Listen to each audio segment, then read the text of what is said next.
தமிழகத்தில் கனமழை வெள்ளத்தால் பாதிக்கப்பட்ட பகுதிகளில் முதலமைச்சர் செல்வி ஜெயலலிதா உத்தரவின் பேரில் போர்க்கால அடிப்படையில் மேற்கொள்ளப்பட்ட நிவாரணம் மற்றும் சீரமைப்பு பணிகளால் இயல்பு நிலை திரும்பியுள்ளது. முதலமைச்சர் ஆணைக்கிணங்க நிவாரண உதவிகள் உடனுக்குடன் வழங்கப்பட்டு வருகின்றன. திருவண்ணாமலை மாவட்டத்தில் வெள்ளத்தால் சேதமடைந்த வீடுகள் மற்றும் கால்நடைகள் உயிரிழப்புக்கு நிவாரண உதவித்தொகை வழங்கப்பட்டது. அமைச்சர் திரு முக்கூர் என் சுப்பிரமணியன் மற்றும் மாவட்ட ஆட்சியர் உள்ளிட்டோர் பாதிக்கப்பட்ட பகுதிகளுக்கு சென்று பார்வையிட்டதுடன் நிதியுதவி மற்றும் நிவாரண உதவிப் பொருட்களை வழங்கினர்.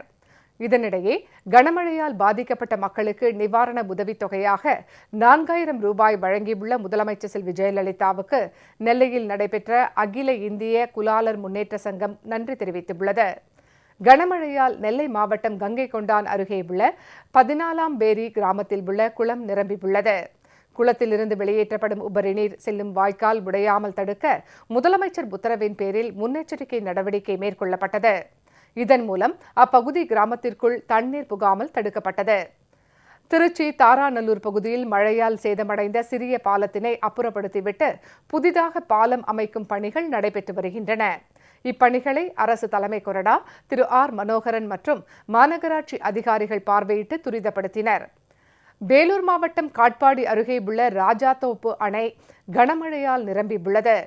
இதனை சட்டமன்ற உறுப்பினர் உள்ளிட்டோர் பார்வையிட்டு ஆய்வு செய்தனர்.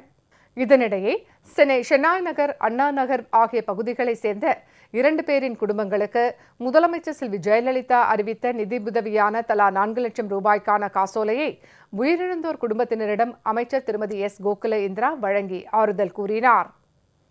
இறந்தது எங்கள் அம்மா தான். அவங்க பேர் சண்பக தேவி. வேலை முடிச்சுட்டு வரப்போ அந்த சாக்கடை தனியாக வழியே வந்திருக்காங்க தெரியாமல். அங்கே கால் சகதியில் பட்டு வலிக்கு தண்ணியில் விழாமல் இருக்க சப்போர்ட்டு கம்பத்தில் கை வச்சோன்னே ஷாக் அடிச்சிருக்கு. அப்படியே இறந்துட்டாங்க.